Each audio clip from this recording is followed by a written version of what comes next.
This is Democracy Now!, democracynow.org. I'm Amy Goodman with Juan Gonzalez. Earlier this week, the British government banned the progressive political commentators Hasan Piker and Cenk Uygur from entering the UK. They were scheduled to speak at the South by Southwest London Festival and the Oxford Union Society. The UK's Home Office said it was cancelling their travel permits, quote, on the grounds that their presence in the UK may not be conducive to the public good, unquote. Both Piker and Uygur are outspoken in their criticism of Israel. Recent comments from that have drawn scrutiny include Piker saying that as a, quote, lesser evil voter, he would vote for Hamas over Israel every single time, unquote. The week prior to their ban, British Labour MP David Taylor called for Piker to be barred, saying, quote, it's shocking that South by Southwest would invite someone who's openly supported a proscribed terrorist organization and spouted these kinds of vile anti-Semitic rants to speak at their festival.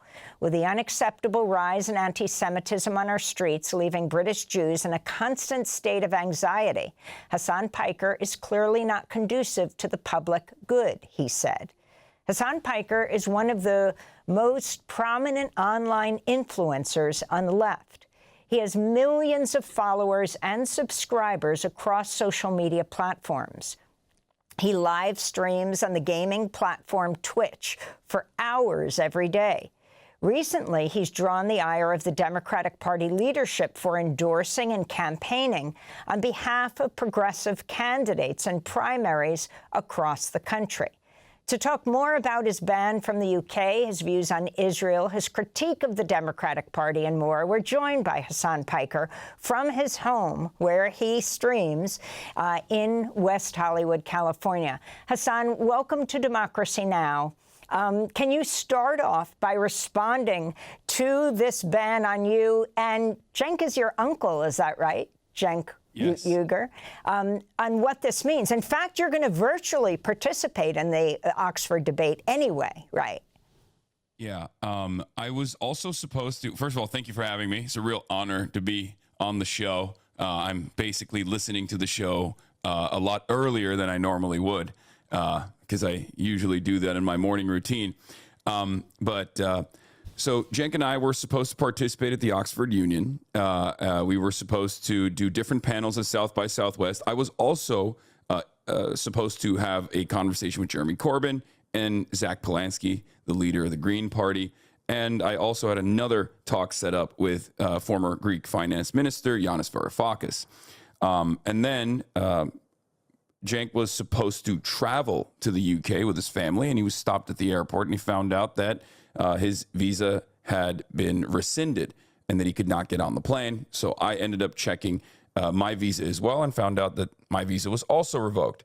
Now, I find what the British government did here to be objectionable. I find it to be disgusting. I also find it to be terrifying. I think it's a terrifying prospect for the future of Western liberal democracies.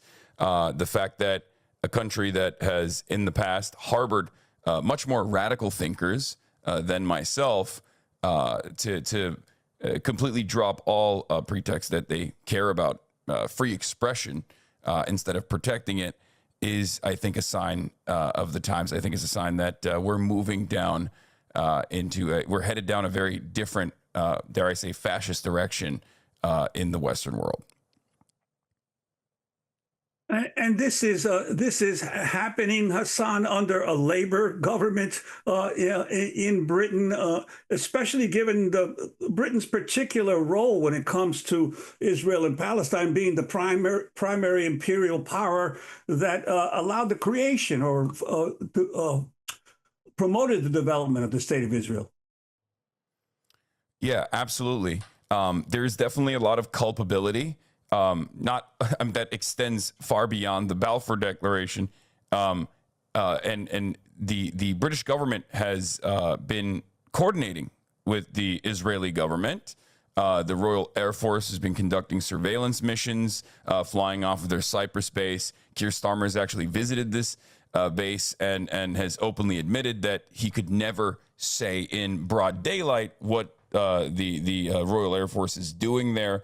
Starmer has also invited Isaac Herzog, who has been mentioned in the ICC and the ICJ court cases against both Israel and Israeli officials, like former Defense Minister Yoav Gallant and current Prime Minister Benjamin Netanyahu.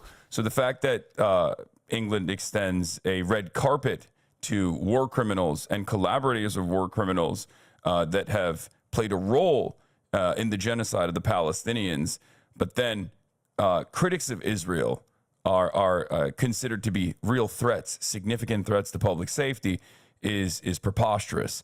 But once again, I think this is a real warning. Just as the prescription of Palestine action and the mass arrests that have taken place of pensioners in the UK that have demonstrated in support of Palestine action was a very clear attempt by the British government to do the exact opposite of the democratic process, to refuse to listen to the very just and moral demands of the masses and instead suppress their voices and try to silence them through state repression is very clear that there's a terrifying direction that the UK is headed down. And yes, it is the Labour government's complicity both in the crimes that Israel has committed, but it's also the Labour government's complicity in the acceleration towards fascism, because the next government that comes in, if it's, God forbid, a reform government, a far-right authoritarian government, they're going to overtake this exact same process, and they might not have even the restrictions that the Labour government is applying currently. So to offer them the keys of the castle in this manner is complicity. It's something that we've seen. It's appeasement. It's something that we've seen throughout history in the past, where liberals assume that they could overtake the reactionary demands coming from the right in an effort to keep control, and they ultimately fail to the fascists.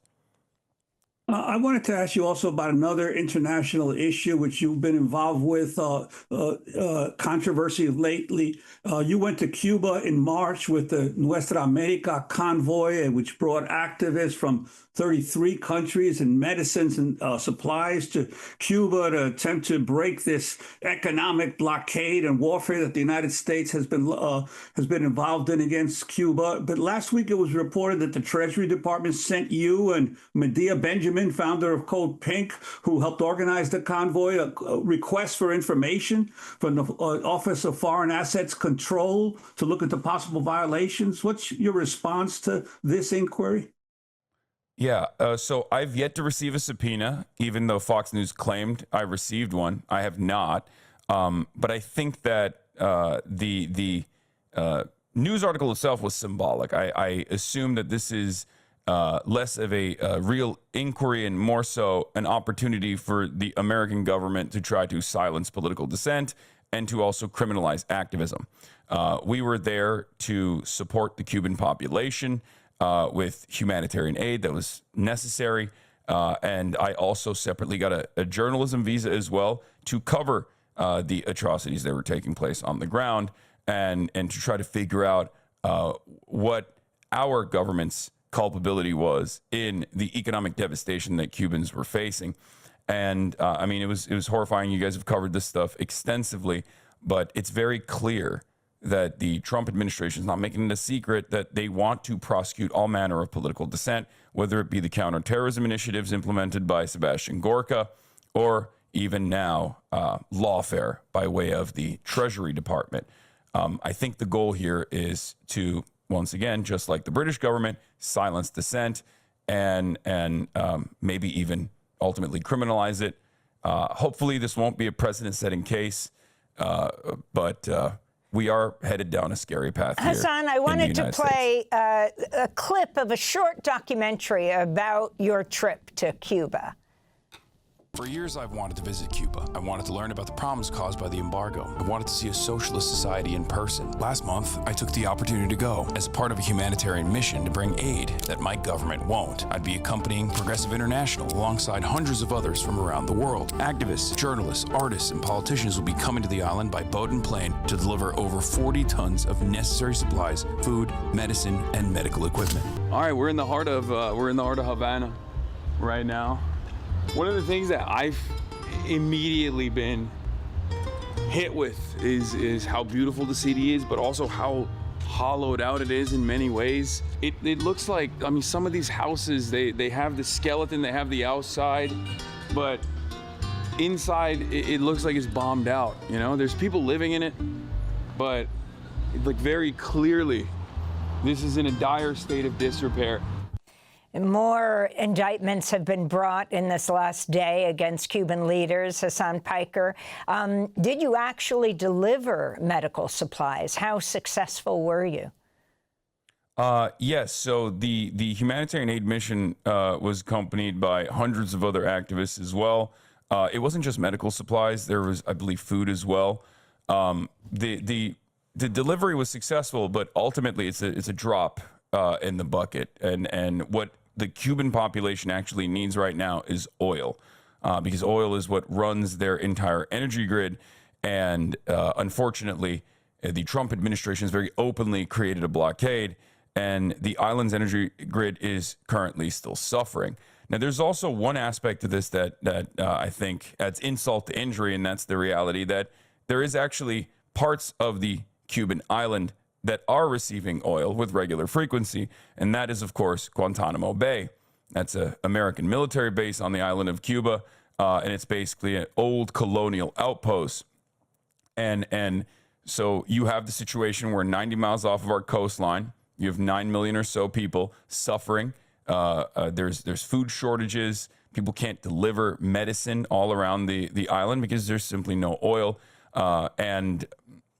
Food is medicine is also spoiling as well. They're just sitting in factories because there's no refrigeration. And yet, a couple miles away from Havana, you have Guantanamo Bay, where they have a McDonald's, and they have American military members stationed there, and they have energy for the entire island potentially. I think this really shows the inhumanity and the juxtaposition, and I feel like it's something that many Americans are completely oblivious to. If they were more aware of the crisis, that they would also find it to be morally repugnant and unconscionable. And I suspect that's part of the reason why the federal government wants to stop these kinds of actions, or at least create an environment of threats and pressure, so that other people who could also freely travel to Cuba and see what's going on for themselves, and maybe even deliver humanitarian aid themselves, think twice before they participate in something like this.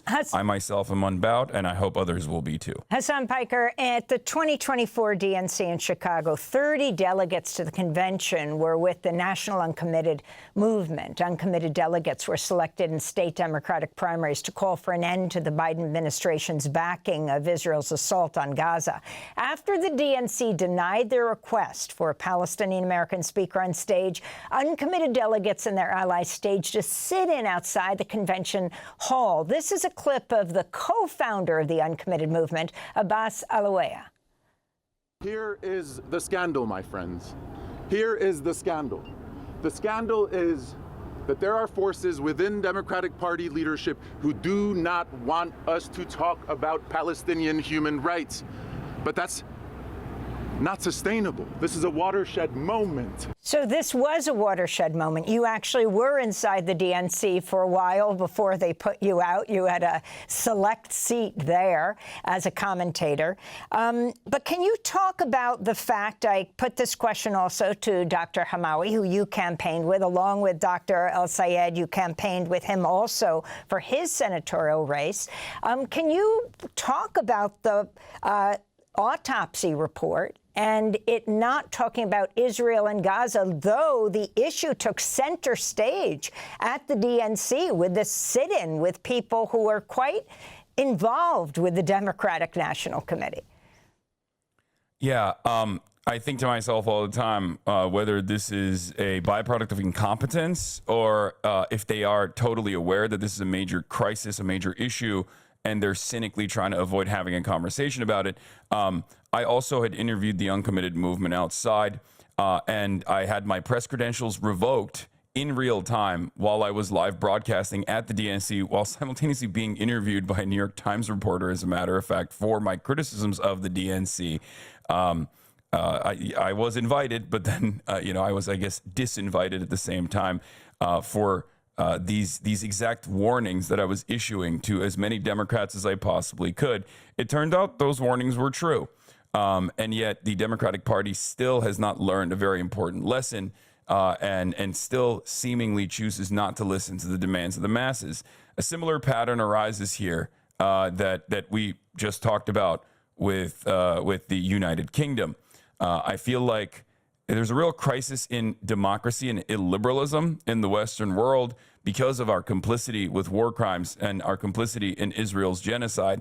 And instead of addressing these problems, instead of solving these issues, instead of leaning into the demands of the overwhelming majority of the masses, the American government and the Democratic Party, just like the Labor Party, which is supposed to be the left representation of politics in both these countries, has decided to suppress the needs of the masses, have decided to avoid having these conversations. Having said that, however, there is an opportunity here as, Adam Hamawi, Chris Robb in Philadelphia, and numerous insurgent candidates that are popping up all around the country in the primary system and actually successfully defeating the establishment Democrats all around the country have created this unavoidable force that will hopefully present a very good change within the party. And it's not just, of course, about Israel either. It's about these issues broadly. I feel like the center of power in the Democratic Party for far too long has conceded to the interests of profits, to the interests of corporations, and oftentimes placed them first and placed the interests of the population, the people, the masses, the working class last. Hopefully we can make a change and we can force that change, because I feel as though the party right now needs fighters. We don't have a lot of time. Fascism is here, and someone has to fight back. And the way to do that is through the democratic process and allowing real democracy to take place. Hasan Piker, we want to thank you for being with us, political commentator and live streamer on the Twitch platform.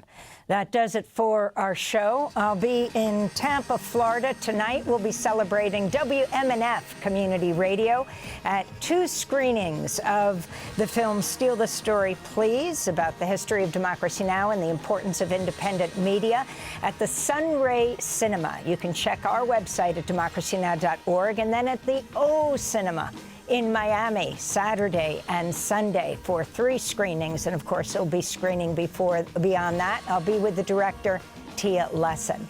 That does it for our show. Next week in Sheffield in England, and then in Belfast in Ireland, and then back to a swing through Vermont. Check our website. I'm Amy Goodman with Juan Gonzalez.